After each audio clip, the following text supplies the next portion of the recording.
मेरे प्रिय 140 करोड़ परिवारजन,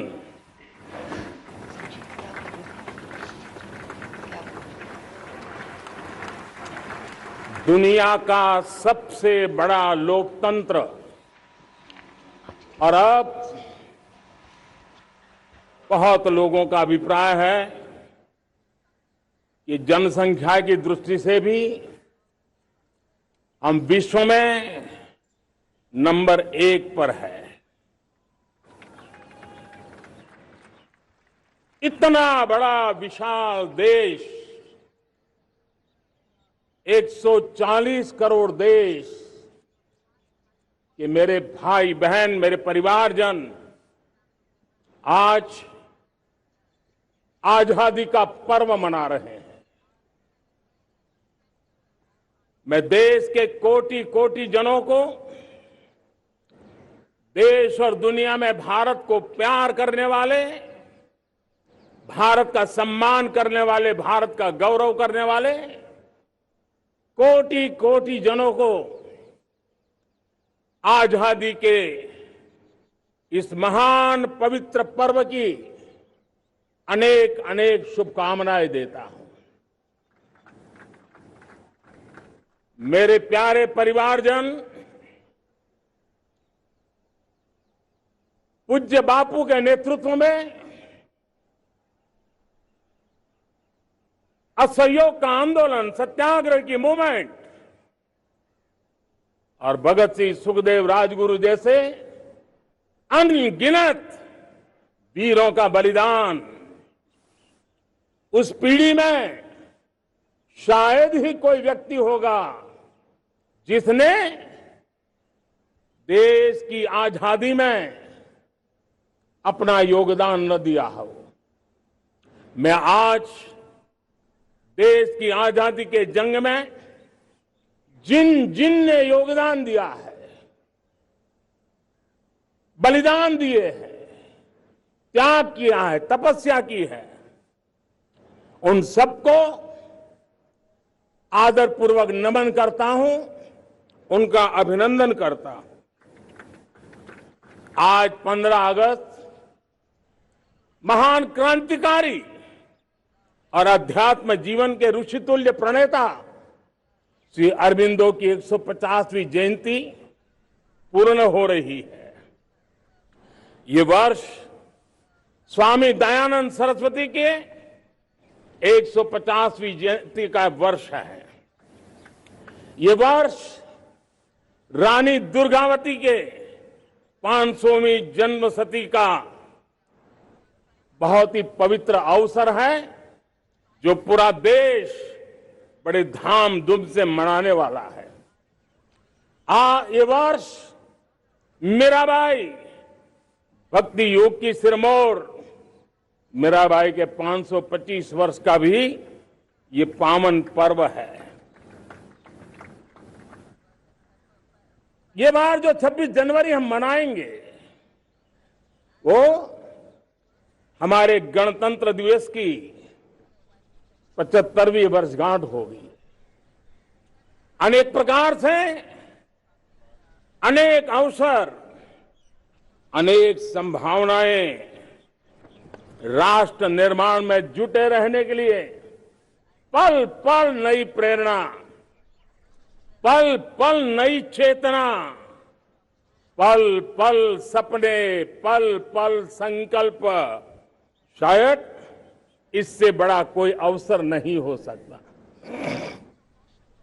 मेरे प्यारे परिवारजन, इस बार प्राकृतिक आपदा ने देश के अनेक हिस्सों में अकल्पनीय संकट पैदा किए। जिन परिवारों ने इस संकट में सहन किया है, मैं उन सभी परिवारजनों के प्रति अपनी संवेदना प्रकट करता हूं और राज्य केंद्र सरकार मिलकर के उन सभी संकटों से जल्दी से मुक्त होकर के फिर तेज गति से आगे बढ़ेंगे, ये मैं विश्वास दिलाता हूं। मेरे प्यारे परिवारजनों, पिछले कुछ सप्ताह नॉर्थ ईस्ट में, विशेषकर मणिपुर में और हिंदुस्तान के भी अन्य कुछ भागों में, लेकिन विशेषकर मणिपुर में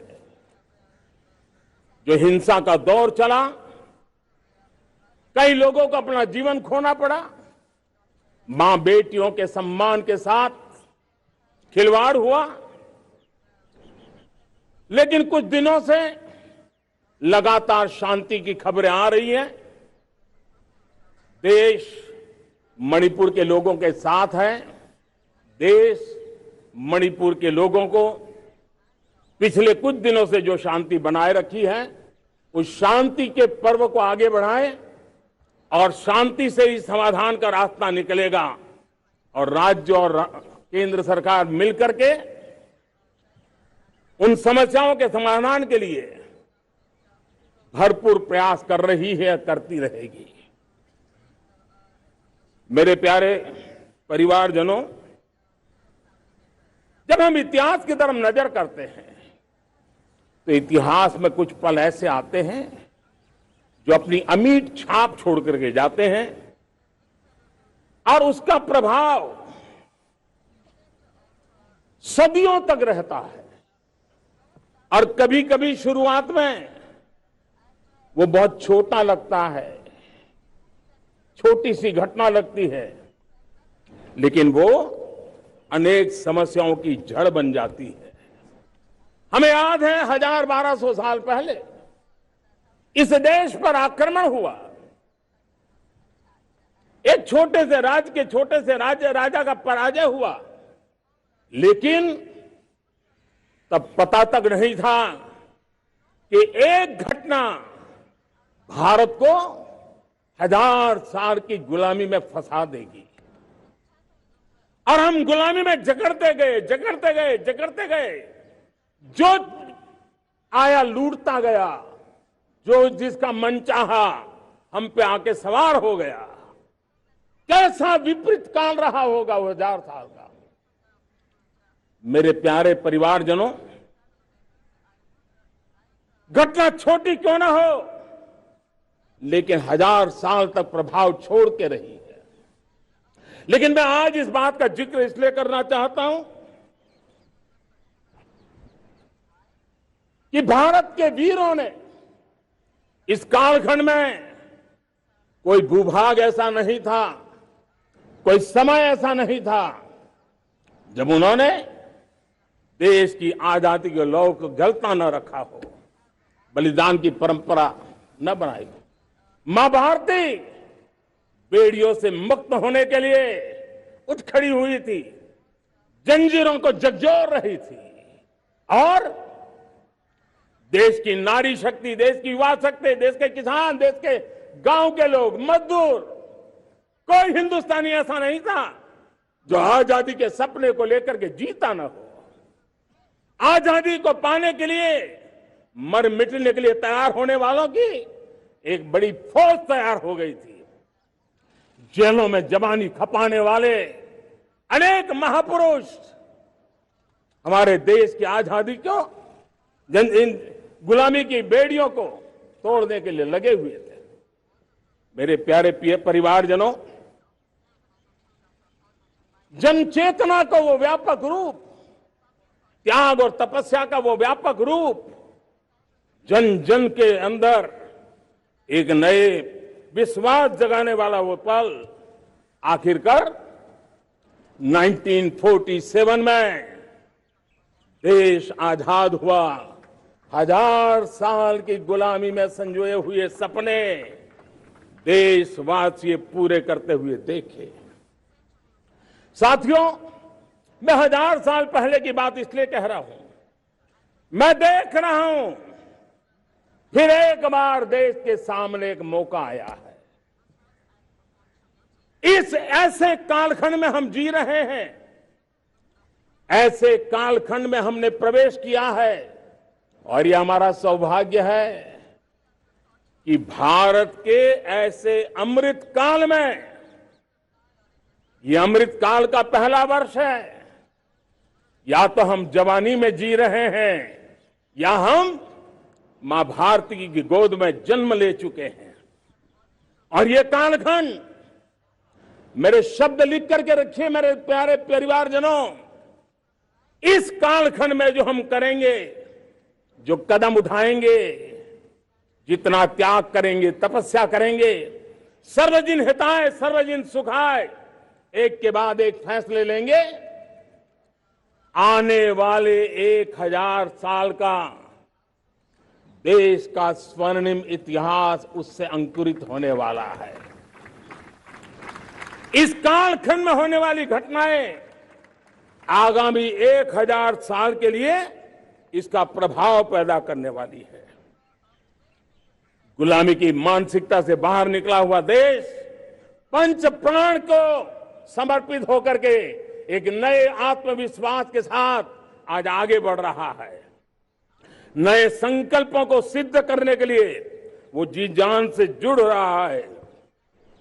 मेरी भारत माता, जो कभी ऊर्जा का सामर्थ्य था लेकिन राख के ढेर में दबी पड़ी थी, वो भारत मां 140 करोड़ देशवासियों के पुरुषार्थ है, उनकी चेतना से, उनकी ऊर्जा से फिर एक बार जागृत हो चुकी है।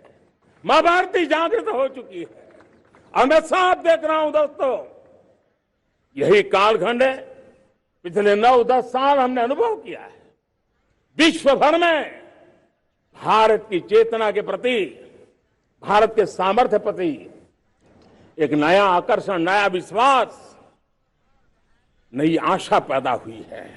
और ये प्रकाश पुंज जो भारत से उठा है, वो विश्व को उसमें अपने लिए ज्योति नजर आ रही है।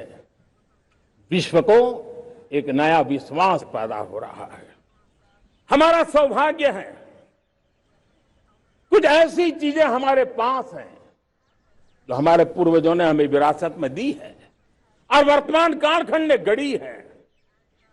आज हमारे पास डेमोग्राफी है, आज हमारे पास डेमोक्रेसी है, आज हमारे पास डायवर्सिटी है।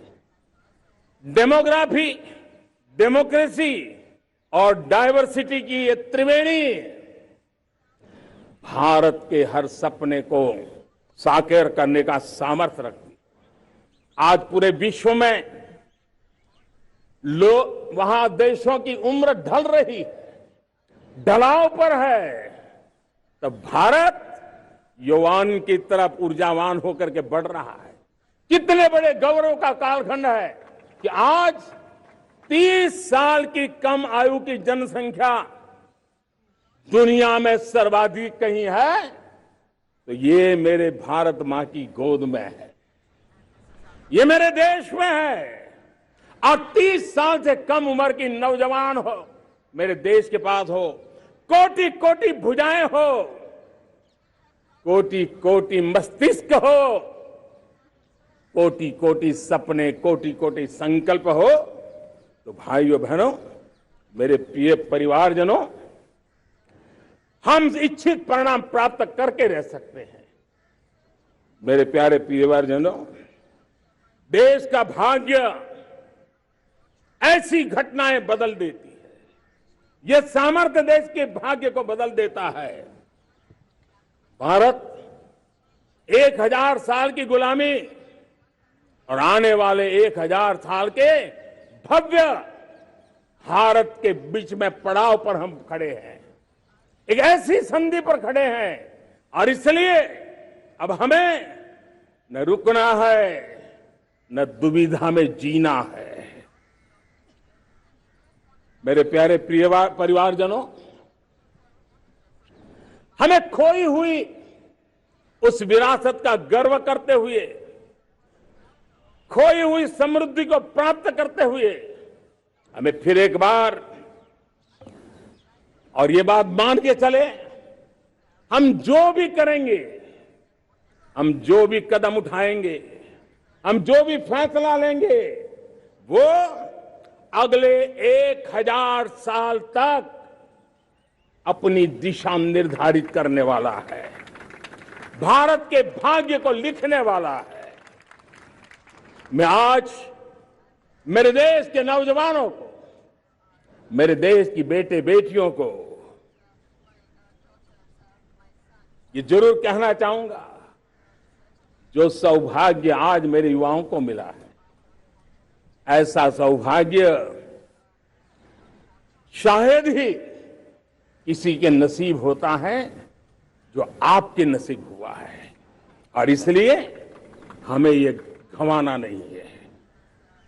युवा शक्ति पर मेरा भरोसा है, युवा शक्ति में सामर्थ्य है, और हमारी नीतियां, हमारी रीतियां भी उस युवा सामर्थ्य को और बल देने के लिए है। आज मेरे युवाओं ने दुनिया में पहले 3 स्टार्टअप इकोसिस्टम में भारत को स्थान दिला दिया है। विश्व के युवाओं को अचंभा हो रहा है भारत के इस सामर्थ्य को लेकर के, भारत की इस ताकत को देख करके। आज दुनिया टेक्नोलॉजी ड्रिवन है और आने वाला युग टेक्नोलॉजी से प्रभावित रहने वाला है, और तब टेक्नोलॉजी में भारत की जो टैलेंट है उसकी एक नई भूमिका रहने वाली है। साथियों, मैं पिछले दिनों G20 समिट में बाली गया था, और बाली में दुनिया के समृद्ध देश, दुनिया के विकसित देश भी, उनके मुखिया मुझे भारत की डिजिटल इंडिया की सफलता के लिए बारीकियों से जानने के लिए इच्छुक थे। हर कोई इसका सवाल पूछता था, और जब मैं उनको कहता था कि भारत ने जो कमाल किया है ना, वो दिल्ली, मुंबई, चेन्नई तक सीमित नहीं है। भारत ने जो कमाल कर रहा है, मेरे टियर 2, टियर 3 सिटी के युवा भी आज मेरे देश का भाग्य गढ़ रहे हैं, छोटे छोटे स्थान के मेरे नौजवान। और मैं आज बड़े विश्वास से कहता हूं, देश का ये जो सामर्थ्य नया नजर आ रहा है, और इसलिए मैं कहता हूं, हमारे छोटे शहर आकार और आबादी में छोटे हो सकते हैं। ये हमारे छोटे छोटे शहर, हमारे कस्बे आकार और आबादी में छोटे हो सकते हैं, लेकिन आशा और आकांक्षा, प्रयास और प्रभाव वो किसी से कम नहीं है। वो सामर्थ्य उनके अंदर है। नए ऐप्स, नए सॉल्यूशन, टेक्नोलॉजी, डिवाइस। अब खेलों की दुनिया देखिए, कौन बच्चे हैं? झुग्गी झोंपड़ी से निकले हुए बच्चे आज खेलों की दुनिया में पराक्रम दिखा रहे हैं। छोटे छोटे गांव के, छोटे छोटे कस्बे के नौजवान, हमारी बेटे बेटियां आज कमाल दिखा रही है। अब देखिए, मेरे देश की 100 जितनी स्कूल ऐसी हैं जहां के बच्चे सैटेलाइट बना करके सैटेलाइट छोड़ने की तैयारियां कर रही है। आज हजारों टिंकरिंग लैब नए वैज्ञानिकों का गर्भाधान कर रही है। आज हजारों टिंकरिंग लैब लाखों बच्चों को साइंस और टेक्नोलॉजी के राह पर आगे बढ़ने के लिए प्रेरणा दे रही है। मैं मेरे देश के नौजवानों को कहना चाहता हूं, अवसरों की कमी नहीं है। आप जितने अवसर चाहेंगे, ये देश आसमान से भी ज्यादा अवसर आपने देने का सामर्थ्य रखता है। मैं आज लाल किले की प्राचीर से मेरे देश की माताओं, बहनों, मेरे देश की बेटियों को हृदय से अभिनंदन करना चाहता हूं। देश आज जब पहुंचा है, अब विशेष शक्ति जुड़ रही है मेरी माताओं बहनों के सामर्थ्य की। आज देश प्रगति की राह पर चल पड़ा है, तो मैं मेरे किसान भाई बहनों का भी अभिनंदन करना चाहता हूं। यह आप ही का पुरुषार्थ है, यह आप ही का परिश्रम है कि देश आज कृषि क्षेत्र में आगे बढ़ रहा है। मैं मेरे मजदूरों का, मेरे श्रमिकों का, मेरे प्रिय परिवारजन, ऐसे कोटि कोटि श्रमिकों को आज मैं नमन करता हूं, उनका अभिनंदन कर रहा हूं। देश आज जो आधुनिकता की ओर बढ़ रहा है, विश्व की तुलना करने वाले सामर्थ्य के साथ नजर आ रहा है, उसके पीछे मेरे देश के मजदूरों का, मेरे देश के श्रमिकों का बहुत बड़ा योगदान है। आज समय कहता है कि लाल किले की प्राचीर से मैं उनका अभिनंदन करूं, उनका अभिवादन करूं, और ये मेरे परिवारजन 140 करोड़ देशवासी, मेरे इन श्रमिकों का, रेहड़ी पटरी वालों का, फूल सब्जी बेचने वालों का हम सम्मान करते हैं। मेरे देश को आगे बढ़ाने में, मेरे देश को प्रगति की नई ऊंचाई पर ले जाने में प्रोफेशनल्स की बहुत बड़ी भूमिका है, बढ़ती रही है। चाहे साइंटिस्ट हो, चाहे इंजीनियर्स हो, डॉक्टर्स हो, नर्सेज हो, शिक्षक हो, आचार्य हो, यूनिवर्सिटीज हो, गुरुकुल हो, हर कोई मां भारती का भविष्य उज्जवल बनाने के लिए अपनी पूरी ताकत से लगा हुआ है। मेरे प्यारे परिवारजनों, राष्ट्रीय चेतना वो एक ऐसा शब्द है जो हमें चिंताओं से मुक्त कर रहा है, और आज वो राष्ट्रीय चेतना ये सिद्ध कर रही है कि भारत का सबसे बड़ा सामर्थ्य बना है भरोसा, भारत का सबसे बड़ा सामर्थ्य बना है विश्वास। जन जन में हमारा विश्वास, जन जन का सरकार पर विश्वास, जन जन का देश के उज्जवल भविष्य पर विश्वास, और विश्व का भी भारत के प्रति विश्वास। ये विश्वास हमारी नीतियों का है, हमारी रीति का है। भारत के उज्जवल भविष्य को जिस निर्धारित मजबूत कदमों से हम आगे बढ़ा रहे हैं, उसका है। भाइयों बहनों, मेरे प्यारे परिवारजनों, ये बात निश्चित है कि भारत का सामर्थ्य और भारत की संभावनाएं विश्वास की नई बुलंदियों को पार करने वाली है, और ये विश्वास की नई बुलंदियां नए सामर्थ्यों को लेकर के चलनी चाह रही है। आज देश में G20 समिट के मेहमान नवाजी का भारत को अवसर मिला है। अब पिछले एक साल से हिंदुस्तान के हर कोने में जिस प्रकार से G20 के अनेक ऐसे आयोजन हुए, अनेक कार्यक्रम हुए हैं, उसने देश के सामान्य मानवी के सामर्थ्य को विश्व को परिचित करा दिया है, भारत की विविधता का परिचय कराया है, भारत की डायवर्सिटी को दुनिया अचंभे से देख रही है, और उसके कारण भारत के तरफ आकर्षण बढ़ा है, भारत को जानने की, समझने की इच्छा जगी है। उसी प्रकार से आप देखिए एक्सपोर्ट, आज भारत का एक्सपोर्ट के तेजी से बढ़ रहा है, और मैं कहना चाहता हूं दुनिया के एक्सपर्ट्स इन सारे मानदंडों के आधार पर कह रहे हैं कि अब भारत रुकने वाला नहीं है। दुनिया की कोई भी रेटिंग एजेंसी होगी वो भारत का गौरव कर रही है। कोरोना काल के बाद दुनिया एक नए सिरे से सोचने लगी, और मैं विश्वास से देख रहा हूं कि जिस प्रकार से द्वितीय महायुद्ध के बाद, द्वितीय विश्व युद्ध के बाद दुनिया ने एक नया वर्ल्ड ऑर्डर आकार लिया था, मैं साफ साफ देख रहा हूं कि कोरोना के बाद एक नया विश्व ऑर्डर, एक नया ग्लोबल ऑर्डर, एक नया जियोपॉलिटिकल इक्वेशन, ये बहुत तेजी से आगे बढ़ रहा है। जियोपॉलिटिकल इक्वेशन की सारे व्याख्याएं बदल रही है, परिभाषाएं बदल रही है, और मेरे प्यारे परिवारजनों, आप गौरव करेंगे। बदलते हुए विश्व को शेप देने में आज मेरे 140 करोड़ देशवासियों आपका सामर्थ्य नजर आ रहा है। आप निर्णायक मोड़ पर खड़े हैं, और कोरोना काल में भारत ने जिस प्रकार से देश को आगे बढ़ाया, दुनिया ने हमारे सामर्थ्य को देखा है।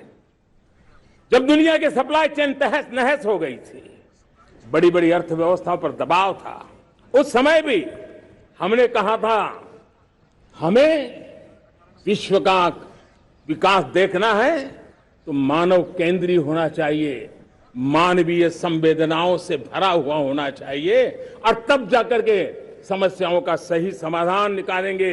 और कोविड ने हमें सिखाया है या हमें मजबूर किया है, लेकिन मानवीय संवेदनाओं को छोड़ करके हम विश्व का कल्याण नहीं कर सकते। आज भारत ग्लोबल साउथ की आवाज बन रहा है। भारत की समृद्ध विरासत आज दुनिया के लिए एक अवसर बन रहा है। Global economy, global supply chain, इसमें भारत की हिस्सेदारी,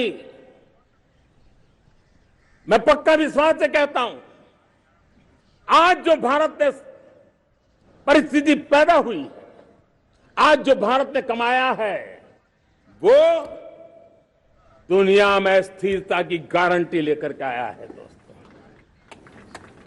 अब न हमारे मन में, न 140 करोड़ मेरे परिवारजनों के मन में, और न ही दुनिया के मन में कोई इफ्स है, कोई बट्स है। विश्वास बन चुका है। मेरे प्यारे देशवासियों, अब गेंद हमारे पाले में है।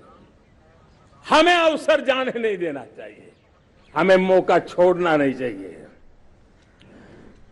भारत में मैं मेरे देशवासियों का इसलिए भी अभिनंदन करता हूं कि मेरे देशवासियों में एक नीर विवेक का सामर्थ्य है, समस्याओं की जड़ों को समझने का सामर्थ्य है। और इसीलिए 2014 में मेरे देशवासियों ने 30 साल के अनुभव के बाद तय किया कि देश को आगे ले जाना है तो स्थिर सरकार चाहिए, मजबूत सरकार चाहिए, पूर्ण बहुमत वाली सरकार चाहिए। और देशवासियों ने एक मजबूत और स्थिर सरकार बनाई। और 3 दशकों के जो अनिश्चितता का कालखंड था, जो अस्थिरता का कालखंड था, जो राजनीतिक मजबूरियों से देश जकड़ा हुआ था, उससे मुक्ति मिली है। मेरे प्यारे परिवारजनों, देश के पास आज एक ऐसी सरकार है, वो सर्वजन हिताय सर्वजन सुखाय, देश के संतुलित विकास के लिए समय का पल पल और जनता की पाई पाई, जनता की भलाई के लिए लगा रही है। और मेरी सरकार, मेरे देशवासियों का मन एक बात से जुड़ा हुआ है। हमारे हर निर्णय, हमारे हर दिशा, उसका एक ही मानदंड है, नेशन फर्स्ट, राष्ट्र प्रथम।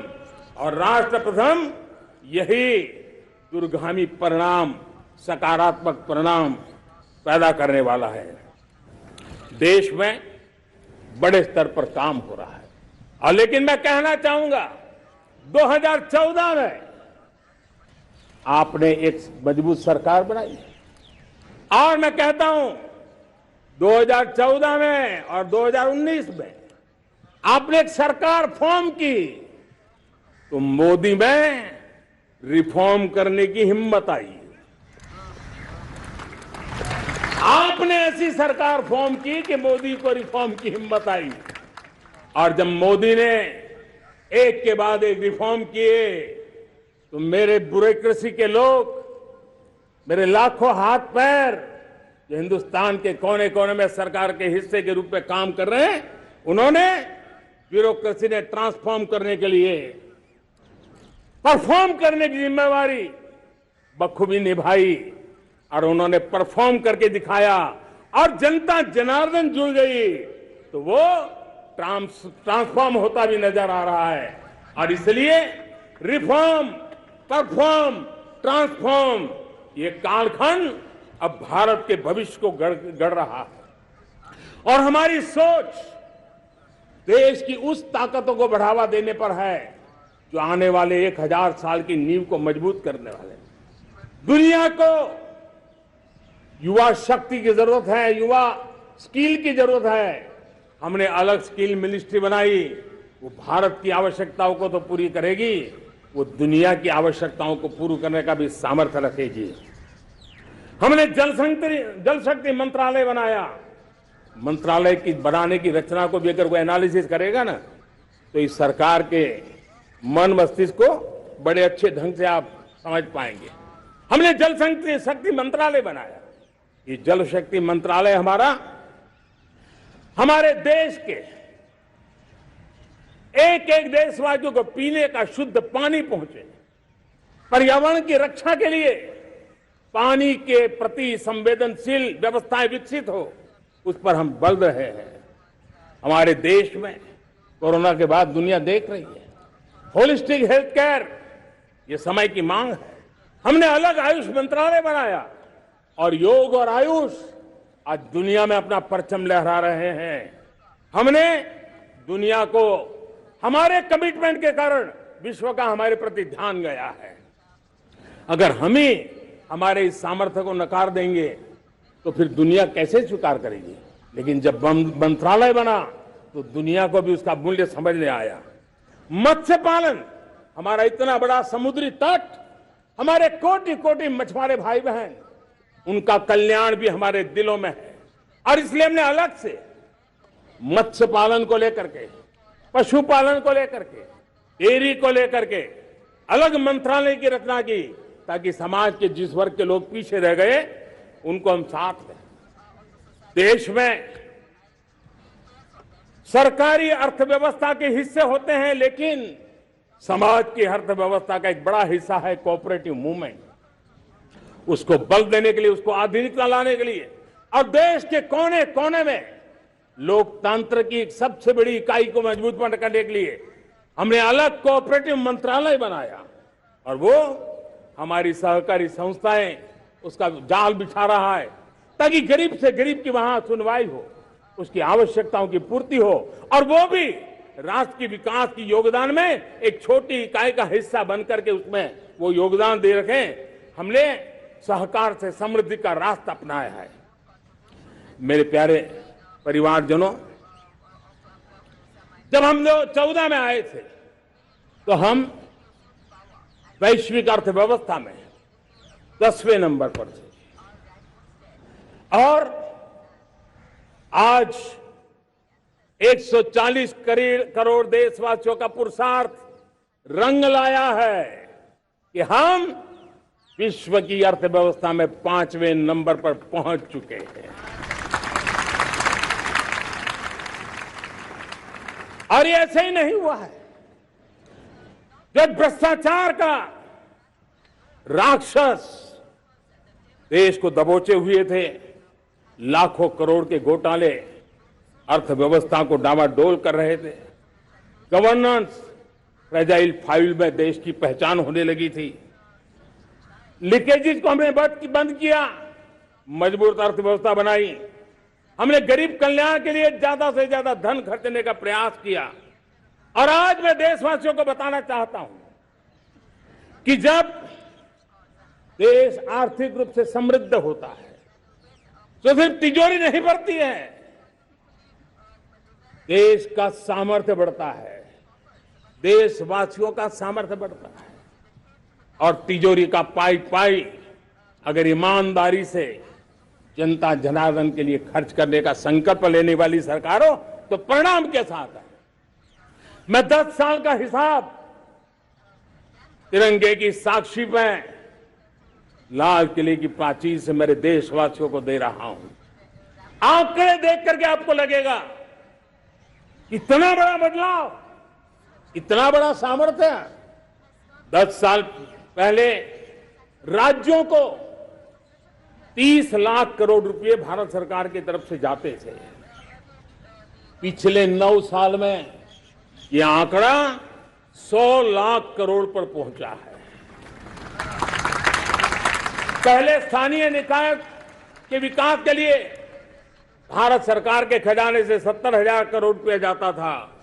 आज वो 3 लाख करोड़ से भी ज्यादा जा रहा है।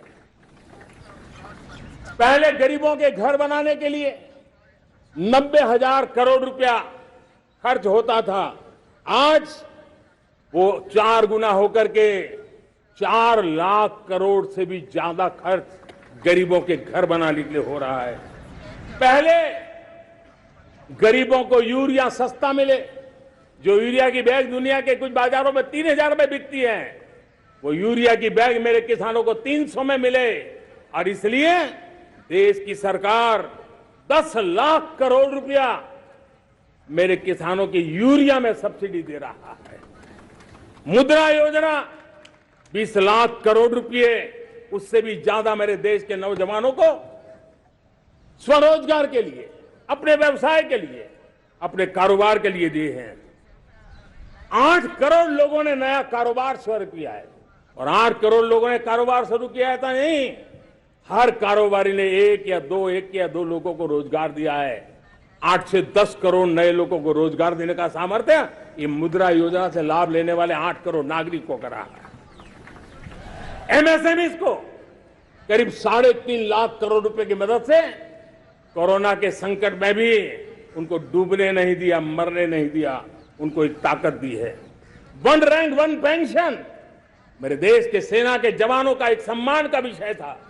70,000 करोड़ रुपया भारत की तिजोरी से आज पहुंचा है, मेरे निवृत्त सेना के नायकों के जेब में, उनके परिवार में पहुंचा है। सभी कैटेगरी में, मैंने तो कुछ ही गिनाए, मैं ज्यादा समय लेना नहीं चाहता। हर कैटेगरी में पहले की तुलना में अनेक गुना धन देश के विकास के लिए, कोने कोने में रोजगार पैदा करने के लिए, पाई पाई का उपयोग भारत का भाग्य बदलने के लिए हो, और इसलिए हमने काम किया है। और मेरे प्यारे प्रियजनों, इतना ही नहीं, हमने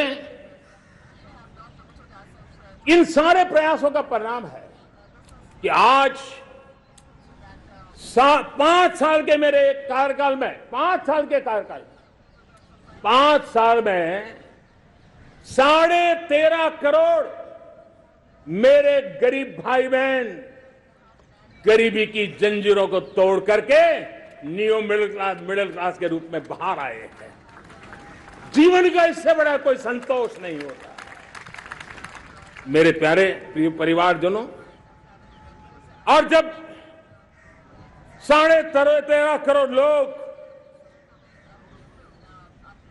गरीबी की इस मुसीबतों से बाहर निकलते हैं,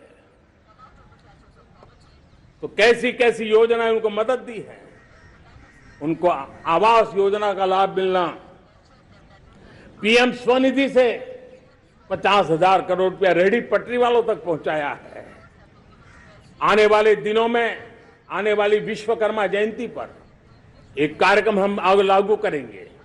इस विश्वकर्मा जयंती पर हम करीब 13-15 हजार करोड़ रुपया से, जो परंपरागत कौशल्य से रहने वाले लोग, जो औजार से और अपने हाथ से काम करने वाला वर्ग है, ज्यादातर ओबीसी समुदाय से, हमारे सुथार हो, हमारे सोनार हो, हमारे राजमिस्त्री हो, हमारे कपड़े धोने वाले काम करने वाले लोग हो, हमारे बाल काटने वाले भाई बहन परिवार हो, ऐसे लोगों को एक नई ताकत देने के लिए हम आने वाले महीने में विश्वकर्मा जयंती पर विश्वकर्मा योजना लॉन्च करेंगे और करीब 13-15 हजार करोड़ से उसका प्रारंभ करेंगे। हमने पीएम किसान सम्मान निधि में 2.5 लाख करोड़ रुपया सीधा मेरे देश के किसानों के खाते में जमा किया है। हमने जल जीवन मिशन, हर घर में शुद्ध पानी पहुंचे, 2 लाख करोड़ रुपया खर्च किया है। हमने आयुष्मान भारत योजना, ताकि गरीब को बीमारी के कारण अस्पताल जाने से जो मुसीबत होती थी उसको मुक्ति दिलाना, उसको दवाई मिले, उसका उपचार हो, ऑपरेशन हो, अच्छे से अच्छी हॉस्पिटल में हो। आयुष्मान भारत योजना के तहत 70,000 करोड़ रुपए हमने लगाए हैं। पशुधन, देश ने कोरोना वैक्सीन की बात तो देश को याद है, 40,000 करोड़ रुपए लगाए, वो तो याद है। लेकिन आपको जानकर के खुशी होगी, हमने पशुधन को बचाने के लिए करीब करीब 15,000 करोड़ रुपया पशुधन के टीकाकरण के लिए लगाया है। मेरे प्यारे देशवासियों, मेरे प्यारे परिवारजनों, जन औषधि केंद्रों ने देश के सीनियर सिटीजन्स को, देश के मध्यम वर्गीय परिवार को एक नई ताकत दी है। जिस संयुक्त परिवार में अगर किसी को एक डायबिटीज जैसा हो जाए, 2-3 हजार रुपया दवाई का बिल स्वाभाविक हो जाता है। हमने जन औषधि केंद्र से जो दवाई बाजार में 100 रुपए में मिलती है, वो 10 रुपया, 15 रुपया, 20 रुपए में दी। और आज देश में 1000 जन औषधि केंद्रों से मेरे इन बीमारी में जिनको दवाई की जरूरत थी, ऐसे लोगों के करीब 20,000 करोड़ रुपया उनके जेब में बचा है। और ये ज्यादातर मध्यम वर्ग के परिवार के लोग हैं।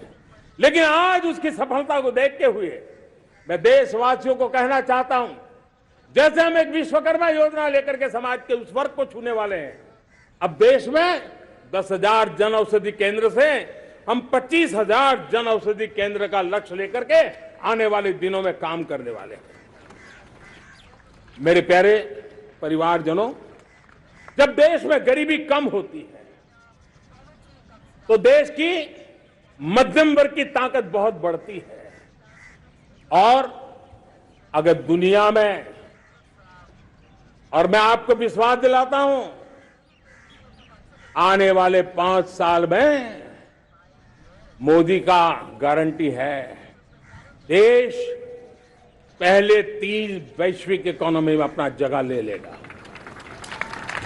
ये पक्का जगह ले लेगा। आज जो 13.5 करोड़ गरीबी से बाहर आए हुए लोग हैं, वो एक प्रकार से मध्यम वर्ग की ताकत बन जाते हैं। जब गरीब की खरीद शक्ति बढ़ती है तो मध्यम वर्ग की व्यापार शक्ति बढ़ती है। जब गांव की खरीद शक्ति बढ़ती है तब कस्बे और शहर की आर्थिक व्यवस्था और तेज गति से दौड़ती है। और यही इंटरकनेक्टेड हमारा अर्थ चक्र होता है। हम उसको बल लेकर के आगे चलना चाहते हैं। मेरे प्यारे परिवारजनों, शहर के अंदर जो कमजोर लोग रहते हैं, बिना घर को मुसीबत रहती है, मध्यम वर्ग के परिवार अपना खुद का घर का सपना देख रहे हैं, हम उसके लिए भी आने वाले कुछ सालों के लिए एक योजना लेकर के आ रहे हैं। और जिसमें ऐसे मेरे परिवारजन जो शहरों में अपना घर, शहरों में रहते हैं लेकिन किराए के मकान पे रहते हैं, झुग्गी झोपड़ी में रहते हैं, चाल में रहते हैं, अनऑथोराइज कॉलोनीज में रहते हैं, ऐसे मेरे परिवारजन अगर अपना मकान बनाना चाहते हैं तो बैंक से जो लोन मिलेगा उसके ब्याज के अंदर राहत देकर के लाखों रुपयों की मदद करने का हमने निर्णय किया है। मेरे मध्यम वर्ग के परिवार को जब 2 लाख से 7 लाख इनकम टैक्स की सीमा बढ़ जाती है तो सबसे बड़ा लाभ सैलरी क्लास को होता है, मेरे मध्यम वर्ग को होता है। इंटरनेट का डेटा बहुत महंगा था 2014 के पहले, आज दुनिया का सबसे सस्ता इंटरनेट का डेटा का खर्चा हो रहा है। हर परिवार के पैसे बच रहे हैं। मेरे प्यारे परिवारजनों, विश्व कोरोना के बाद अभी तक उभर नहीं पाया है। युद्ध ने फिर एक नई मुसीबत पैदा की है। आज दुनिया महंगाई के संकट से जूझ रही है। पूरी दुनिया की अर्थव्यवस्था को महंगाई ने दबोच के रखा है। हम भी दुनिया से जिन सामान की जरूरत होती है लाते हैं, तो हमें सामान तो इंपोर्ट करते हैं। हमारा दुर्भाग्य है कि हमें महंगाई भी इंपोर्ट करनी पड़ती है, क्योंकि पूरी दुनिया को महंगाई ने जकड़ के रखा है। लेकिन मेरे प्यारे परिवारजनों, भारत ने महंगाई को नियंत्रित रखने के लिए भरसक प्रयास किए हैं। पिछले कालखंड की तुलना में हमें कुछ सफलता भी मिली है, लेकिन इतने से संतोष नहीं मान सकते। दुनिया से हमारी चीजें अच्छी है, इतने बात से हम सोच नहीं सकते। मुझे तो मेरे देशवासियों को महंगाई की बोझ कम से कम हो, इस दिशा में और भी कदम उठाने हैं और हम उस कदम को उठा के रहेंगे। मेरा प्रयास निरंतर जारी रहेगा।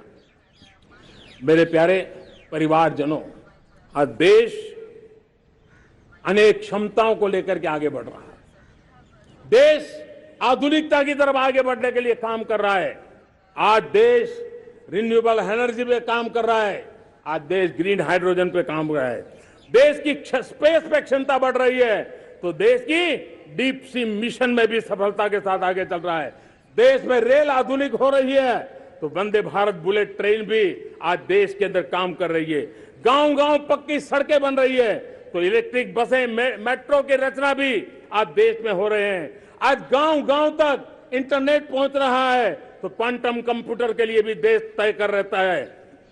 नैनो यूरिया, नैनो डीएपी उस पर काम हो रहा है तो दूसरी तरफ जैविक खेती पर भी हम बल दे रहे हैं। आज किसान उत्पादक संघ एफपीओ का निर्माण हो रहा है तो हम सेमीकंडक्टर का भी निर्माण करने के लिए चाह रहे हैं। हम दिव्यांग जनों के लिए एक सुगम भारत के निर्माण के लिए काम करते हैं तो हम पैरालंपिक में भी हिंदुस्तान का तिरंगा झंडा गाड़ने के लिए मेरे दिव्यांग जनों को सामर्थ्यवान बना रहे हैं।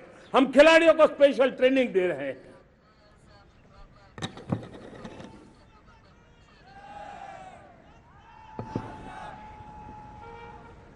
आज भारत पुरानी सोच, पुराने ढर्रे को छोड़ करके लक्ष्यों को तय करके लक्ष्यों को प्राप्त करने की दिशा से चल रहा है।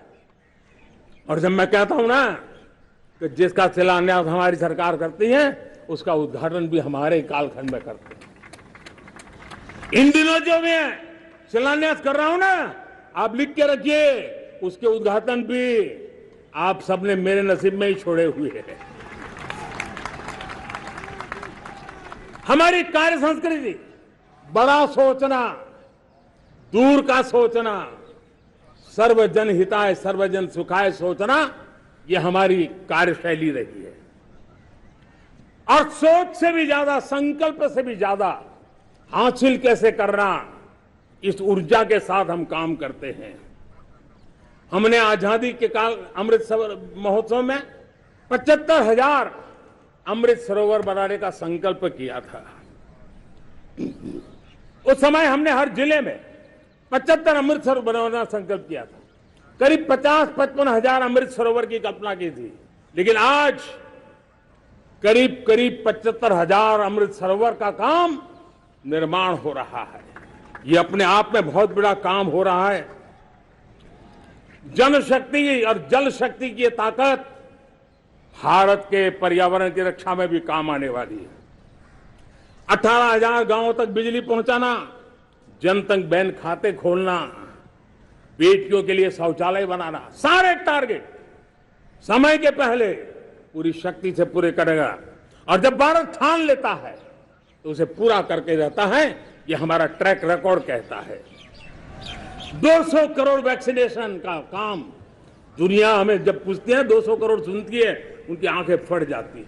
इतना बड़ा काम ये मेरे देश के आंगनवाड़ी वर्कर, हमारी आशा वर्कर, हमारी हेल्थ वर्कर, उन्होंने करके दिखाया। यह मेरे देश का सामर्थ्य है। 5G को रोल आउट किया, दुनिया में सबसे तेज गति से 5G रोल आउट करने वाला मेरा देश है। 700 से अधिक जिलों तक हम पहुंच चुके हैं और अब 6G की भी तैयारी कर रहे हैं। हमने टास्क फोर्स बना दिया है। रिन्यूएबल एनर्जी, हम टारगेट से पहले चले हैं। हमने रिन्यूएबल एनर्जी 2030 का जो टारगेट तय किया था 21-22 में इसको पूरा कर दिया। हमने इथेनॉल में 20% ब्लेंडिंग की बात कही थी, वो भी हमने समय से 5 साल पहले पूरा कर दिया। हमने $500 बिलियन के एक्सपोर्ट की बात की थी, वो भी समय के पहले $500 बिलियन से ज्यादा कर दिया। हमने तय किया, जो हमारे देश में 25 साल से चर्चा हो रही थी कि देश में नई संसद बने, पार्लियामेंट का कोई सत्र ऐसा नहीं था नई संसद के। ये मोदी है, समय के पहले नई संसद बना करके रख दिया। मेरे प्यारे भाई बहनों, ये काम करने वाली सरकार है, निर्धारित लक्ष्यों को पार करने वाली सरकार है। ये नया भारत है, ये आत्मविश्वास से भरा हुआ भारत है। ये संकल्पों को चरितार्थ करने के लिए जी जान से जुटा हुआ भारत है। और इसलिए ये भारत न रुकता है, ये भारत न थकता है, ये भारत न हाँफता है और न ही ये भारत हारता है। और इसलिए मेरे प्यारे परिवारजनों, आर्थिक शक्ति बढ़ी है तो हमारी सामरिक शक्ति को भी एक नई ताकत मिली है। हमारी सीमाएं पहले से अधिक सुरक्षित हुई है और मेरे सीमा पर बैठे हुए मेरे जवान जो देश की सीमाओं की रक्षा कर रहे हैं और मेरे देश की आंतरिक सुरक्षा के संभालने वाले यूनिफॉर्म फोर्सेस, मैं आजादी के इस पावन पर्व पर उनको भी अनेक अनेक बधाई देते हुए मेरी बात को आगे बढ़ाता हूं। सेना का अधिकरण हो, हमारी सेना युवा बने, हमारी सेना बैटल के लिए रेडी, युद्ध योग्य बने, इसलिए निरंतर रिफॉर्म का काम आज हमारी सेना में हो रहा है। मेरे प्यारे परिवारजनों, आए दिन हम लोग सुना करते थे, यहां बम धमाका हुआ, वहां बम धमाका हुआ, हर जगह पे लिखा हुआ रहता था कि इस बैग को मत छूना, अनाउंसमेंट होते रहते थे। आज देश सुरक्षा की अनुभूति कर रहा है और जब सुरक्षा होती है, शांति होती है, तो प्रगति के नए अरमान हम पूरे कर सकते हैं। उसको लिए सीरियल बम धमाके का जमाना बीती हुई बात हो गई है। निर्दोषों के जो मौत होते थे वो बीते हुए कल की बात हो गई है। आज देश में आतंकी हमलों में भारी कमी आई है। नक्सल प्रभावित क्षेत्रों में भी बहुत बड़ा बदलाव आया है, बहुत बड़ा परिवर्तन का एक वातावरण बना है। मेरे प्यारे परिवारजनों, प्रगति के हर चीज में, लेकिन जब 2047 हम एक विकसित भारत का सपना लेकर के चल रहे हैं तब, और वो सपना नहीं, 140 करोड़ देशवासियों का संकल्प है और उस संकल्प को सिद्ध करने के लिए परिश्रम की पराकाष्ठा भी है। और उसकी सबसे बड़ी ताकत होती है वो राष्ट्रीय चरित्र ओजस्वी हो, तेजस्वी हो, पुरुषार्थी हो, पराक्रमी हो, प्रखर हो, ये हम सबका सामूहिक दायित्व है। और आने वाले 25 साल हम एक ही मंत्र को लेकर चले, ये हमारे राष्ट्रीय चरित्र के सिरमौर होना चाहिए।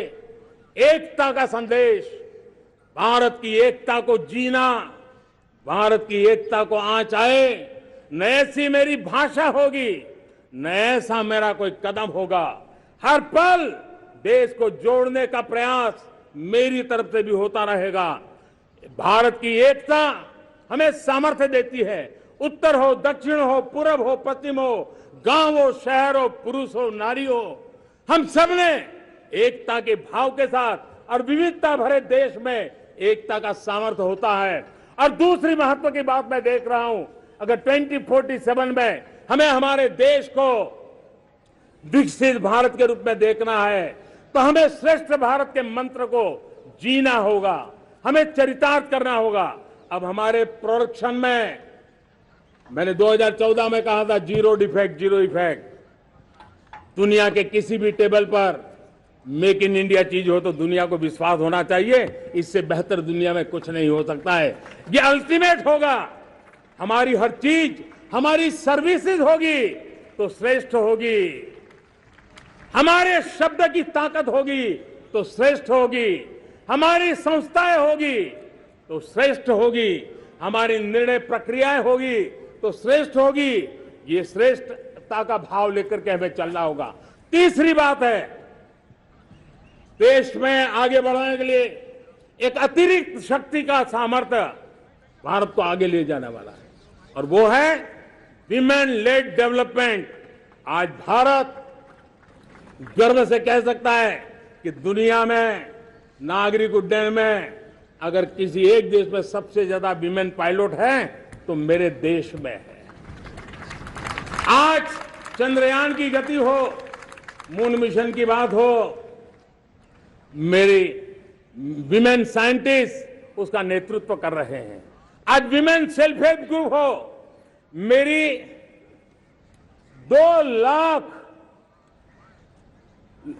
2 करोड़ लखपति दीदी का लक्ष्य लेकर के आज विमेन सेल्फ हेल्प ग्रुप पे हम काम कर रहे हैं।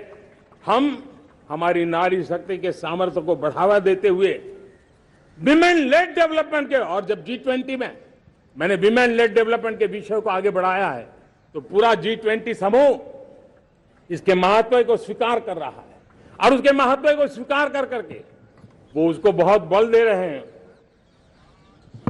उसी प्रकार से भारत विविधताओं से भरा देश है। असंतुलित विकास के हम शिकार रहे हैं।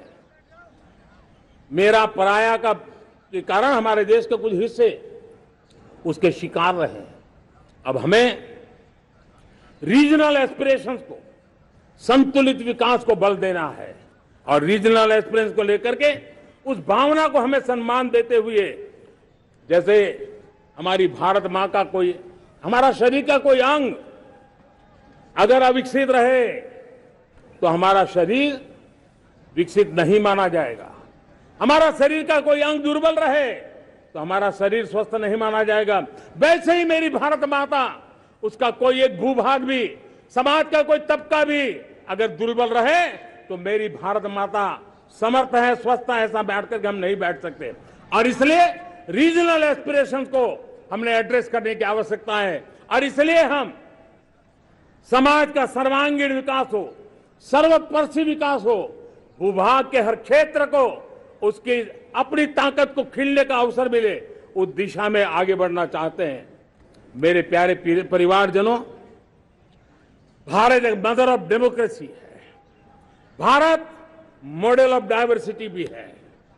भाषाएं अनेक हैं, बोलियां अनेक हैं, परिधान अनेक हैं, विविधताएं बहुत है।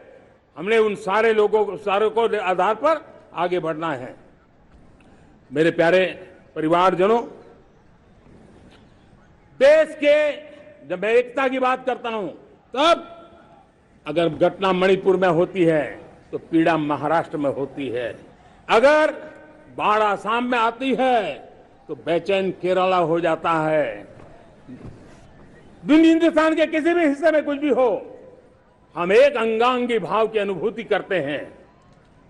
मेरे देश की बेटियों पर जुल्म न हो, यह हमारा सामाजिक भी दायित्व है, यह हमारा पारिवारिक दायित्व भी है और ये देश के नाते हम सबका दायित्व है। आज जब अफगानिस्तान से गुरु ग्रंथ साहब के स्वरूप को लाते हैं तो पूरा देश गौरव की अनुभूति करता है। जब आज दुनिया के किसी देश में कोविड के काल में मेरा कोई सिख भाई लंगर लगाता है, भूखों को खिलाता है और दुनिया में वाहवाही होती है तो हिंदुस्तान का सीना चौड़ा हो जाता है।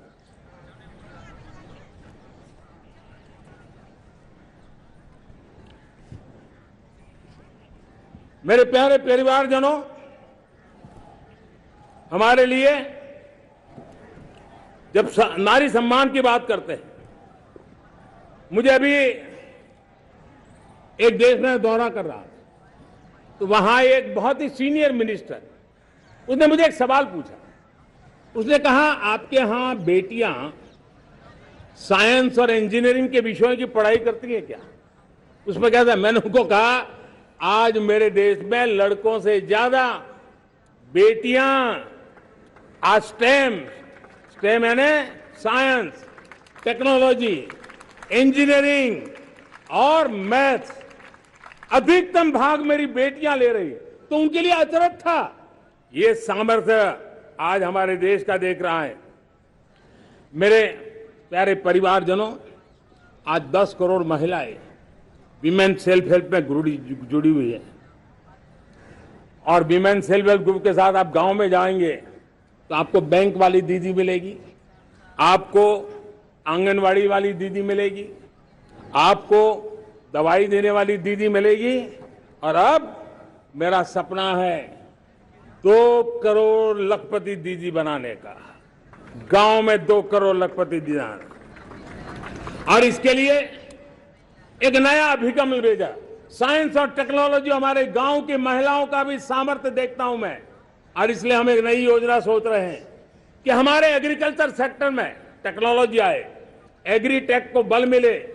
इसलिए विमेन सेल्फ हेल्प ग्रुप की बहनों को हम ट्रेनिंग देंगे, ड्रोन चलाने की, ड्रोन रिपेयरिंग की हम ट्रेनिंग देंगे और हजारों ऐसे विमेन सेल्फ हेल्प ग्रुप को भारत सरकार ड्रोन देगी, ट्रेनिंग देगी और हमारे एग्रीकल्चर के काम में ड्रोन की सेवाएं उपलब्ध हो। इसके लिए हम शुरुआत करेंगे। प्रारंभ हम 15,000 विमेन सेल्फ हेल्प ग्रुप के द्वारा ये ड्रोन की उड़ान का हम आरंभ कर रहे हैं। मुझे विश्वास है कि इसके कारण हमारे परिवारजनों का, मेरे प्यारे परिवारजनों, आज देश आधुनिकता की तरफ बढ़ रहा है। हाईवे हो, रेलवे हो, एयरवे हो, हाईवेज हो, इंफॉर्मेशन वेज, वाटरवेज हो, कोई क्षेत्र ऐसा नहीं है जिस क्षेत्र को आगे बढ़ाने की दिशा में आज देश काम न करता हो। पिछले 9 वर्ष में तटीय क्षेत्रों में हमने, आदिवासी क्षेत्र में, हमारे पहाड़ी क्षेत्र में विकास को बहुत बल दिया है। हमने पर्वतमाला, भारतमाला ऐसी योजनाओं के द्वारा समाज के उस वर्ग को हमने बल दिया है। हमने गैस की पाइपलाइन से हमारे पूर्वी भारत को जोड़ने का काम किया है। हमने अस्पतालों की संख्या बढ़ाई है। हमने डॉक्टर की सीटें बढ़ाई है ताकि हमारे बच्चे डॉक्टर बनने का सपना पूरा कर सके। हमने मातृभाषा में पढ़ाने पर बल दिया है। अब मातृभाषा में वो पढ़ाई कर सके उस दिशा में। और मैं भारत के सुप्रीम कोर्ट का भी धन्यवाद करता हूं कि भारत की सुप्रीम कोर्ट ने कहा है कि आप जो जजमेंट देंगे उसका जो ऑपरेटिव पार्ट होगा वो जो अदालत में आया है उसकी भाषा में उसको उपलब्ध होगा। मातृभाषा का महात्मा आज बढ़ रहा है। मेरे प्यारे भाई परिवारजनों, आज तक हमारे देश के जो बॉर्डर विलेज हैं, हमने वाइब्रेंट बॉर्डर विलेज का एक कार्यक्रम शुरू किया है। और वाइब्रेंट बॉर्डर विलेज, अब तक इसके लिए कहा जाता था देश के आखिरी गांव। हमने उस पूरी सोच को बदला है। वो देश का आखिरी गांव नहीं है। सीमा पर जो नजर आ रहा है वो मेरे देश का पहला गांव है। अगर सूरज उगता है पूरब में तो उस तरफ के गांव में पहली सूरज की किरण आती है।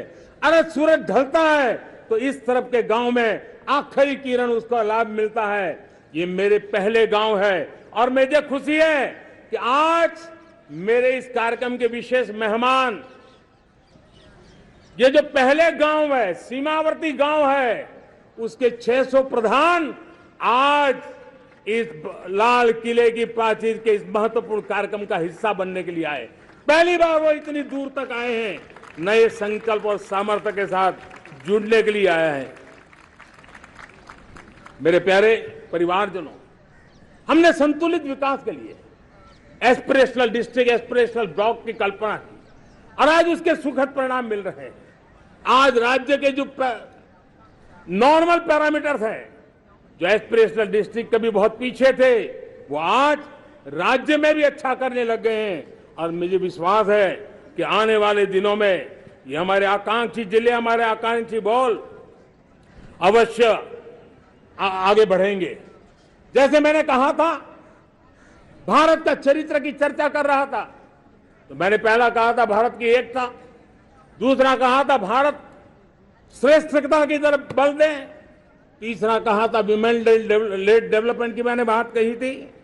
और मैं आज एक बात और कहना चाहता हूं कि हम जैसे रीजनल एस्पिरेशन, मैंने चौथी बात कही थी, पांचवी महत्व की बात, और भारत ने उस दिशा में ध्यान, और वो है हमारा राष्ट्रीय चरित्र विश्व मंगल के लिए सोचने वाला होना चाहिए। हमें देश को इतना मजबूत बनाना है जो विश्व मंगल के लिए भी अपनी भूमिका अदा करे। और आज कोरोना के बाद मैं देख रहा हूं जिस प्रकार से संकट की घड़ी में देश ने दुनिया की मदद की, उसका परिणाम है कि आज दुनिया में हमारा देश एक विश्व मित्र के रूप में, विश्व का अटूट साथी के रूप में आज मेरे देश की पहचान बनी है। हमें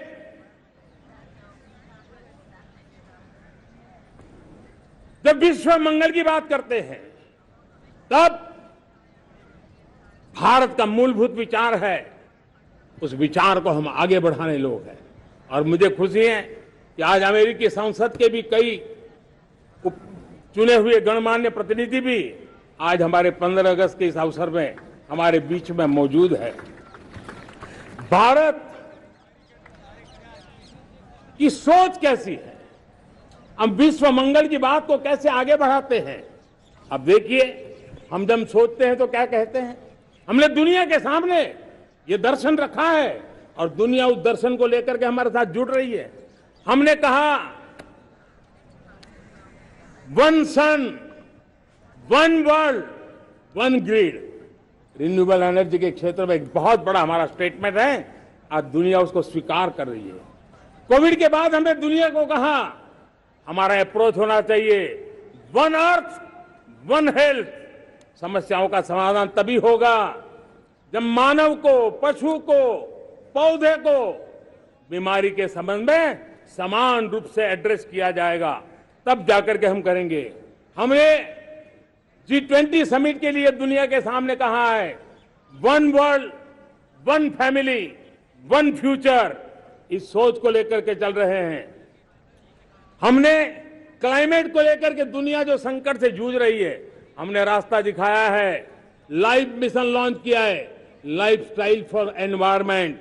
हमने दुनिया के सामने इंटरनेशनल सोलर अलायंस बनाया और आज दुनिया के कई देश इंटरनेशनल सोलर अलायंस का हिस्सा बन रहे हैं। हमने बायोडायवर्सिटी का महत्व देखते हुए बिग कैट अलायंस की व्यवस्था को हमने आगे बढ़ाया है। हमने प्राकृतिक आपदा के कारण, ग्लोबल वार्मिंग के कारण इंफ्रास्ट्रक्चर का जो नुकसान होता है, उसके लिए दूरगामी व्यवस्थाओं की जरूरत है और इसलिए coalition for disaster resilient infrastructure CDRI एक समाधान के रूप में दुनिया को दिया है। विश्व आज समुद्रों को संघर्ष का केंद्र बना रहा है, तब हमने दुनिया को सागर का प्लेटफॉर्म दिया है जो वैश्विक समुद्री शांति की गारंटी बन सकता है। हमने पारंपरिक चिकित्सा पद्धतियों को बल देते हुए WHO का एक ग्लोबल लेवल का सेंटर हिंदुस्तान में बनाने की दिशा में काम किया है। हमने योग और आयुष के द्वारा विश्व कल्याण और विश्व के स्वस्थता की दिशा में काम किया है और आज भारत विश्व मंगल की मजबूत नींव डाल रहा है। इस मजबूत नींव को आगे बढ़ाना हम सबका काम है, हम सबकी जिम्मेवारी है। मेरे प्यारे परिवारजनों, सपने अनेक है, संकल्प साफ है, नीतियां स्पष्ट है, नियत के सामने कोई सवाल या निशान नहीं है, लेकिन कुछ सच्चाइयों को हमें स्वीकार करना पड़ेगा और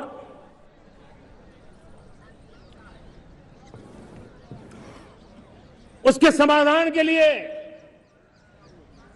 मेरे प्रिय परिवारजनों, मैं आज लाल किले से आपकी मदद मांगने आया हूं। मैं लाल किले से आपके आशीर्वाद मांगने आया हूं, क्योंकि पिछले सालों मैंने देश को जो समझा है, देश की आवश्यकताओं को जो मैंने परखा है और अनुभव के आधार पर मैं कह रहा हूं कि आज गंभीरतापूर्वक उन चीजों को हमें लेना होगा। आजादी के अमृतकाल में 2047 में जब देश आजादी के 100 साल मनाएगा, उस समय दुनिया में भारत का तिरंगा झंडा विकसित भारत का तिरंगा झंडा होना चाहिए।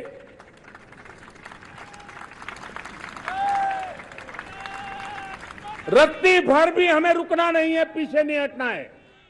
और इसके लिए शुचिता, पारदर्शिता और निष्पक्षता, ये पहली मजबूती की जरूरत है। हमें उस मजबूती को जितना ज्यादा खाद पानी दे सकते हैं, संस्थाओं के माध्यम से दे सकते हैं, नागरिक के नाते दे सकते हैं, परिवार के नाते दे सकते हैं, ये हमारा सामूहिक दायित्व होना चाहिए। और इसलिए पिछले 75 साल का इतिहास देखिए, भारत के सामर्थ्य में कोई कमी नहीं थी। अरे जो देश कभी सोना की चिड़िया कहा जाता था, वो देश क्यों न फिर से उस सामर्थ्य को लेकर के खड़ा हो सकता है। मेरा अटूट विश्वास है साथियों, मेरे प्रिय परिवारजनों, मेरा अखंड अटूट एक निष्ठ विश्वास है कि 2047 में जब देश आजादी के 100 साल मनाएगा, मेरा देश विकसित भारत बन के रहेगा।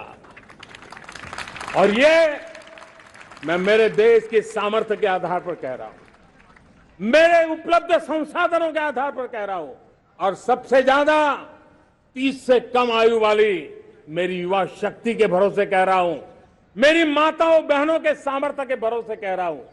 लेकिन उसके सामने अगर कोई रुकावट है, कुछ विकृतियां पिछले 75 साल में ऐसे घर कर गई है, हमारी समाज व्यवस्था का ऐसा हिस्सा बन गई है कि कभी कभी तो हम आंख भी बंद कर देते हैं। अब आंख बंद करने का समय नहीं है। अगर सपनों को सिद्ध करना है, संकल्प को पार करना है, तो हमें ये आंख मिचौली बंद करके, आंख में आंख मिला करके 3 बुराइयों से लड़ना बहुत समय की मांग है। हमारे देश की सारी समस्याओं की जड़ में भ्रष्टाचार ने दिमक की तरह देश की सारी व्यवस्थाओं को, देश के सामर्थ्य को पूरी तरह नोच लिया है। भ्रष्टाचार से मुक्ति, भ्रष्टाचार के खिलाफ जंग हर इकाई में, हर क्षेत्र में। और मैं देशवासियों, मेरे प्रिय परिवारजनों, ये मोदी के जीवन का कमिटमेंट है, ये मेरे व्यक्तित्व का एक कमिटमेंट है कि मैं भ्रष्टाचार के खिलाफ लड़ाई लड़ता रहूंगा। दूसरा, हमारे देश को नोच लिया है परिवारवाद ने। इस परिवारवाद ने देश को जिस प्रकार से जकड़ के रखा है, उसने देश के लोगों का हक छीना है। और तीसरी बुराई तुष्टीकरण की है। ये तुष्टीकरण में भी देश के मूलभूत चिंतन को, देश के सर्व समावेशक हमारे राष्ट्रीय चरित्र को दाग लगा दिए हैं, तहस नहस कर दिया है इन लोगों ने। और इसलिए मेरे प्यारे देशवासियों, इसलिए मेरे प्यारे परिवारजनों, हमें इन 3 बुराइयों के खिलाफ पूरे सामर्थ्य के साथ लड़ना है।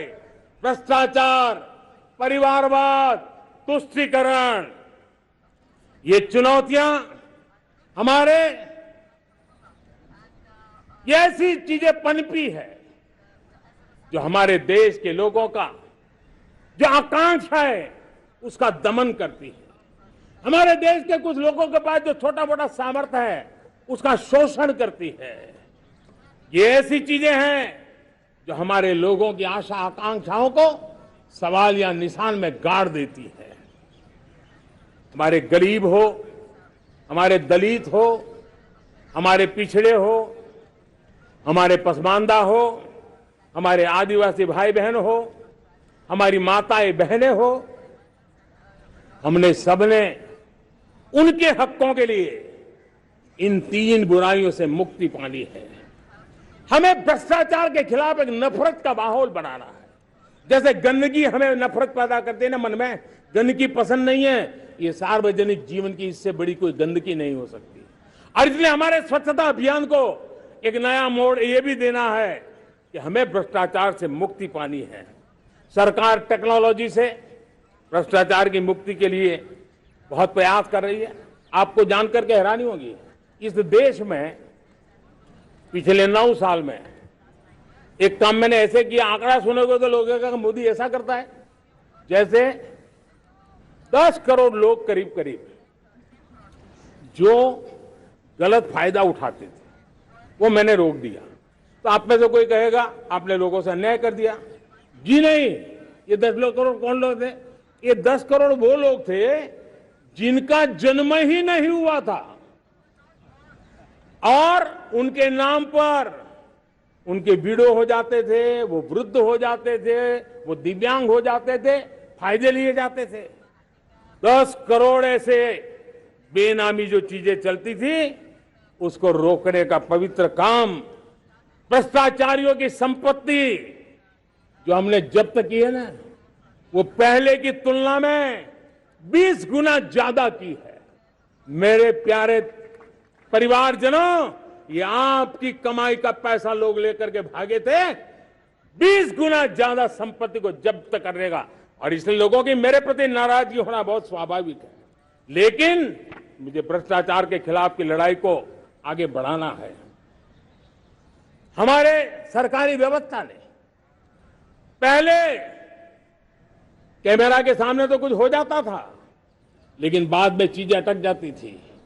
हमने पहले की तुलना में कई गुना ज्यादा अदालत में चार्जशीट की है और अब जमानतें भी नहीं मिलती हैं। वैसी पक्की व्यवस्था को लेकर के हम आगे बढ़ रहे हैं, क्योंकि हम ईमानदारी से भ्रष्टाचार के खिलाफ लड़ रहे हैं। आज परिवारवाद और तुष्टीकरण, इसने देश का बहुत बड़ा दुर्भाग्य किया है। अब लोकतंत्र में ये कैसे हो सकता है कि पॉलिटिकल पार्टी, और मैं विशेष बल दे रहा हूं पॉलिटिकल पार्टी, आज मेरे देश के लोकतंत्र में एक ऐसी विकृति आई है जो कभी भारत के लोकतंत्र को मजबूती नहीं दे सकती। और वो क्या है बीमारी? परिवारवादी पार्टियां। और उनका तो मंत्र क्या है? Party of the family, by the family and for the family. इनका तो जीवन मंत्र यही है कि उनकी पॉलिटिकल पार्टी, उनका राजनीतिक दल परिवार का, परिवार के द्वारा और परिवार के लिए, परिवारवाद और भाई भतीजावाद प्रतिभाओं के दुश्मन होते हैं, योग्यता को नकारते हैं, सामर्थ्य को स्वीकार नहीं करते हैं। और इसलिए परिवारवाद इस देश के लोकतंत्र की मजबूती के लिए उसकी मुक्ति जरूरी है। सर्वजन हिताय सर्वजन सुखाय, हर किसी को हक मिले इसलिए, और सामाजिक न्याय के लिए भी ये बहुत। उसी प्रकार से तुष्टीकरण ने सामाजिक न्याय का सबसे बड़ा नुकसान किया। अगर सामाजिक न्याय को तबाह किसने किया है तो ये तुष्टीकरण की सोच, तुष्टीकरण की राजनीति, तुष्टीकरण का सरकारी योजनाओं का तरीका, इसने सामाजिक न्याय को मौत के घाट उतार दिया है। और इसलिए हमें तुष्टीकरण, भ्रष्टाचार, ये विकास का सबसे बड़ा दुश्मन है। अगर देश विकास चाहता है, देश 2047 विकसित भारत का सपना का साकार करना चाहता है, तो हमारे लिए आवश्यक है कि हम किसी भी हालत में देश में भ्रष्टाचार को सहन नहीं करेंगे। इस मूड को लेकर के चलना चाहिए। मेरे प्यारे परिवारजनों, हम सबका एक बहुत बड़ा महत्वपूर्ण दायित्व है। आपने जिस प्रकार से जिंदगी जी है, हमारे आने वाली पीढ़ी को ऐसी जिंदगी जीने के लिए मजबूर करना, यह हमारा गुनाह है, यह हमारा दायित्व है। कि हमारे आने वाली पीढ़ी को हम ऐसा समृद्ध देश दें, ऐसा संतुलित देश दें, ऐसा सामाजिक न्याय की धरोहर वाला देश दें, ताकि छोटी छोटी चीजों को पाने के लिए उन्हें कभी भी संघर्ष न करना पड़े। हम सभी का कर्तव्य, हर नागरिक का कर्तव्य है, और ये अमृत काल कर्तव्य काल है।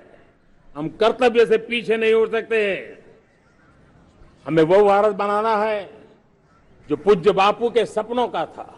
हमें वो भारत बनाना है जो हमारे स्वतंत्र सेनानियों का सपना था। हमें वो भारत बनाना है जो हमारे वीर शहीदों का था, हमारी वीरांगनाओं का था, जिन्होंने मातृभूमि के लिए अपना जीवन दे दिया था। मेरे प्यारे परिवारजनों, मैं जब 2014 में आपके पास आया था, तब 2014 में मैं परिवर्तन का वादा लेकर के आया था। 2014 में मैंने आपको वादा किया था मैं परिवर्तन लाऊंगा, और 140 करोड़ मेरे परिवारजन, आपने मुझ पे भरोसा किया और मैंने विश्वास पूरा करने की कोशिश की। रिफॉर्म, परफॉर्म, ट्रांसफॉर्म, वो 5 साल जो वादा था वो विश्वास में बदल गया, क्योंकि मैंने परिवर्तन का वादा किया था। रिफॉर्म, परफॉर्म, ट्रांसफॉर्म के द्वारा मैंने इस वादे को विश्वास में बदल दिया। कठोर परिश्रम किया है, देश के लिए किया है, शान से किया है,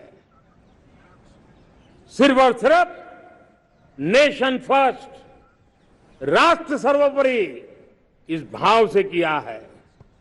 2019 में परफॉर्मेंस के आधार पर आप सबने मुझे फिर से आशीर्वाद दिया।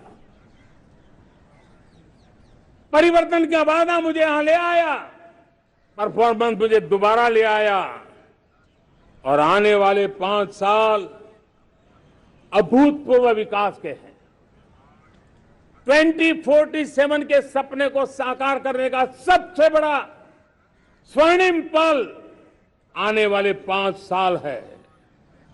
और अगली बार 15 अगस्त को इसी लाल किले से मैं आपको देश की उपलब्धियां, आपके सामर्थ्य, आपके संकल्प, उसमें हुई प्रगति, उसकी जो सफलता है, उसके गौरवगान, उससे भी अधिक आत्मविश्वास के सामने, आपके सामने मैं प्रस्तुत करूंगा। मेरे प्यारे प्रियजनों, मेरे परिवारजनों, मैं आप में से आता हूं, मैं आपके बीच से निकला हूं, मैं आपके लिए जीता हूं। अगर मुझे सपना भी आता है तो आपके लिए आता है। अगर मैं पसीना भी बहाता हूं तो आपके लिए बहाता हूं, क्योंकि इसलिए नहीं कि आपने मुझे दायित्व दिया है, मैं इसलिए कर रहा हूं कि आप मेरे परिवारजन हैं, और आपके परिवार के सदस्य के नाते मैं आपके किसी दुख को देख नहीं सकता, मैं आपके सपनों को चूर चूर होते नहीं देख सकता हूं, मैं आपके संकल्प को सिद्धि तक ले जाने के लिए आपका एक साथी बन करके, आपका एक सेवक बन करके, आपके साथ जुड़े रहने का, आपके साथ जीने का, आपके लिए जूझने का मैं संकल्प लेकर के चला हुआ इंसान हूं। और मुझे विश्वास है हमारे पूर्वजों ने आजादी के लिए जो जंग लड़ा था, जो सपने देखे थे, वो सपने हमारे साथ है। आजादी के जंग में जिन्होंने बलिदान दिया था, उनके आशीर्वाद हमारे साथ है। और 140 करोड़ देशवासियों को एक ऐसा अवसर आया है, ये अवसर हमारे लिए एक बहुत बड़ा संबल लेकर के आया है। और इसलिए मेरे प्यारे प्रियजनों, आज जब मैं अमृतकाल में आपके साथ बात कर रहा हूं, ये अमृतकाल का पहला वर्ष है। ये अमृतकाल के पहले वर्ष पर जब मैं आपसे बात कर रहा हूं, तो मैं आपको पूरे विश्वास से कहना चाहता हूं, चलता चलाता काल चक्र, चलता चलाता काल चक्र, अमृत काल का भाल चक्र, चलता चलाता काल चक्र, अमृत काल का भाल चक्र, सबके सपने, सबके सपने अपने सपने, सबके सपने अपने सपने, पनपे सपने सारे, सबके सपने अपने सपने, पनपे सपने सारे, धीर चले वीर चले, धीर चले वीर चले, चले युवा हमारे, धीर चले वीर चले, चले युवा हमारे, नीति सही, नीति सही, रीति नहीं, नीति सही, रीति नहीं, गति सही, गति सही, राह नहीं, गति सही, राह नहीं। चुनो चुनो चुनौती, चुनो चुनौती सीना तान, चुनो चुनौती सीना तान, जग में बढ़ाओ देश का नाम, चुनो चुनौती सीना तान, जग में बढ़ाओ देश का नाम। मेरे प्यारे परिवारजनों, हिंदुस्तान के कोने कोने में बैठे हुए मेरे परिवारजन, दुनिया के कोने कोने में जाकर के बसे हुए मेरे परिवारजन, आप सबको आजादी के पावन पर्व की फिर एक बार मैं बहुत बहुत शुभकामनाएं देता हूं। ये अमृत काल हम सबके लिए कर्तव्य काल है। ये अमृत काल हम सबको मां भारती के लिए कुछ कर गुजारने का काल है। आजादी का जब जंग चल रहा था 1947 के पहले जो पीढ़ी ने जन्म लिया था उन्हें देश के लिए मरने का मौका मिला था। वो देश के लिए मरने के लिए मौका नहीं छोड़ते थे, लेकिन हमारे नसीब में देश के लिए मरने का मौका नहीं है। लेकिन हमारे लिए देश के लिए जीने का ये इससे बड़ा कोई अवसर नहीं होता। हमें पल पल देश के लिए जीना है। इसी संकल्प के साथ इस अमृत काल में 140 करोड़ देशवासियों के सपने संकल्प भी बनाने हैं। 140 करोड़ देशवासियों के संकल्प को सिद्धि में भी परिवर्तित करना है और 2047 का जब तिरंगा झंडा फहरेगा तो विश्व एक विकसित भारत का गुणगान करता होगा। इसी विश्वास के साथ, इसी संकल्प के साथ मैं आप सबको अनेक अनेक शुभकामनाएं देता हूं, बहुत बहुत बधाई देता हूं। जय हिंद, जय हिंद, जय